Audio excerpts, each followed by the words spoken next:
Et en fait, leur idéologie, bah, c'est une bonne question. Moi-même, je me pose quand même souvent des questions. C'est quand même pas une idéologie très saine d'esprit.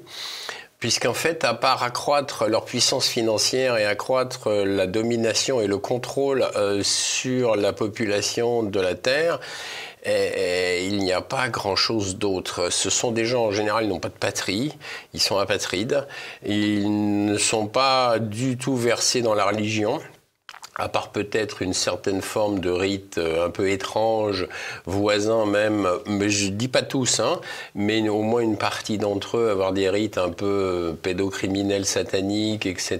Oui, il suffit de regarder la famille royale d'Angleterre, hein, là j'ai pas peur de le dire. Effectivement, Andrew s'est fait prendre la main dans le sac. Par exemple, mais pas qu'Andrew, hein, je pense que, bon, bref, il se passe des choses un petit peu glauques dans le vénérable palais de Buckingham Palace.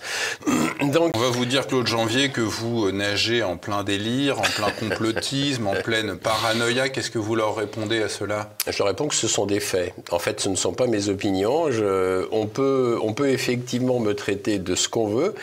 Moi, je me suis contenté d'aligner les faits, les preuves. J'ai travaillé 1 an et demi pour assembler et documenter mon ouvrage.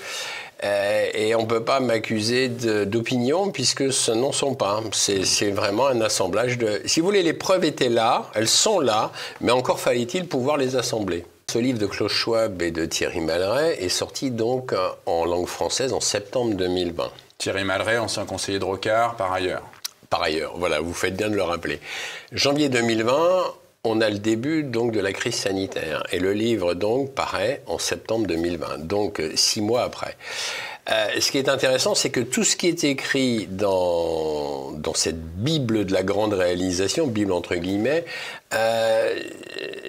c'est vraiment, il est fait état du plan qu'ils ont, de là où ils veulent nous amener et du fait que nous y allions. Parce que de toute façon, c'est ça. C'est les grands mots de Klaus Schwab et Thierry Malret, c'est « vous ne posséderez rien dans le futur, mais vous serez heureux ». En gros, c'est ça. Ça veut dire que... Et j'ai rencontré, ce qui est navrant quand même, c'est que j'ai rencontré des jeunes gens totalement tombés dans effectivement les explications du Grand Reset, à savoir petit studio, vélo électrique, pas de voyage en avion, décroissance, et on va vivre un peu comme ça. Et là, moi, ça me dépasse un peu, mais comme quoi ça fait des émules, quoi. C'est malheureusement ce genre de littérature fait des émules. Aujourd'hui, on sait, les Français ont dans leur grande majorité accepté la vaccination de manière plus ou moins libre. Un conditionnement utile à vos yeux pour leur faire avaler, accepter le passeport numérique européen qui, rappelons-le, a été voté en 2021. Je le rappelle, le 10 et 11 juillet dernier, le ministère de l'Intérieur a lancé les travaux du consortium européen Potential pour l'expérimentation de l'identité numérique à l'échelle européenne. Communiqué du ministère de l'Intérieur, notre ambition est qu'à partir de juin 2025, le portefeuille d'identité numérique devienne le compagnon d'identité des citoyens français et européens, permettant de garantir la sécurité de leurs démarches auprès des administrations, des banques, des opérateurs téléphoniques, du corps médical, tout en gardant la maîtrise de leurs données d'identité. À quoi faut s'attendre avec tout ça ? Eh bien, un passeport numérique européen, et d'ailleurs qui vient d'être entériné par Thierry Breton, hier ou ce matin, ça vient de sortir, c'est tout chaud. Comme ça a été voté, ça vous l'avez rappelé, et bien ça y est, ça va être mis en application. Vous y allez dans votre ouvrage sur cette thématique, vous reprenez une publication de la Fédération internationale de l'agriculture biologique où l'on peut lire que l'agriculture biologique certifiée n'a même pas atteint 1% des terres agricoles mondiales ou de la consommation alimentaire. Qu'est-ce qu'on peut en conclure sur le bio avec ce pourcentage? Ah bah, il y a beaucoup d'arnaques. Je ne devrais pas rire, mais écoutez, franchement, il y a moins de 1% effectivement de terres cultivées en bio. Et vous allez faire vos courses, vous entrez dans n'importe quelle grande surface. Il y a un étal maintenant de plus en plus grand de fruits, de légumes, et ils sont tous étiquetés bio. C'est à croire que tout d'un coup, plus personne n'arrose les champs de pesticides et de fongicides.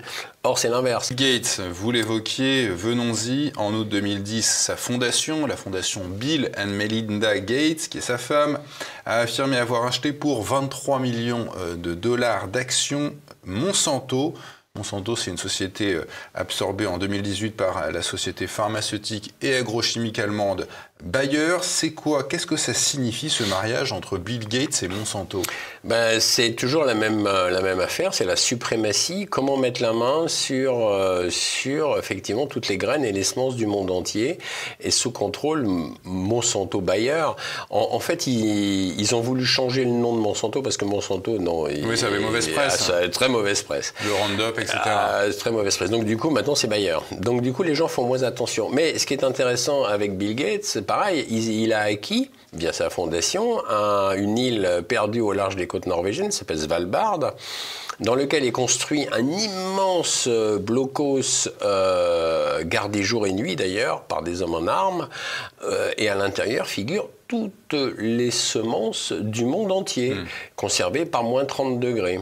Alors, c'est quand mais on ça, connaît... c'est une information grand public qu'on peut trouver sur n'importe quel grand média. Absolument, absolument. Mais moi, ça m'interpelle parce que quand on connaît quand même le CV de M. Gates, on ne peut qu'être suspicieux quand tout à coup, ce géant, ce magnat financier, achète une île désertique et il fait construire à grands frais un bunker ultramoderne pour conserver les semences.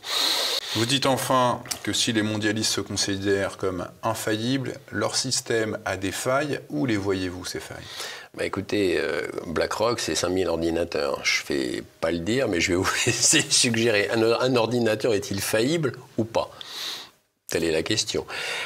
Et ensuite, ce sont des géants au pied d'argile, parce que si une majorité de gens commençaient à dire non, à vouloir juste dire non à des ordres stupides, à des directives qui ne vont pas dans le sens de la survie.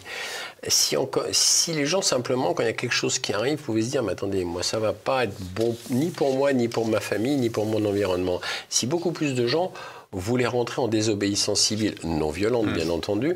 Tous les petits patrons qui sont en train de mettre la clé sous la porte aujourd'hui sont peut-être en train de se poser des questions. Oui, mais alors au-delà de se poser des questions, il faudrait le faire savoir. Ça veut dire que plus une majorité de gens feraient savoir qu'ils ne sont pas d'accord avec une certaine politique, eh bien plus les choses pourraient s'améliorer et pourraient changer.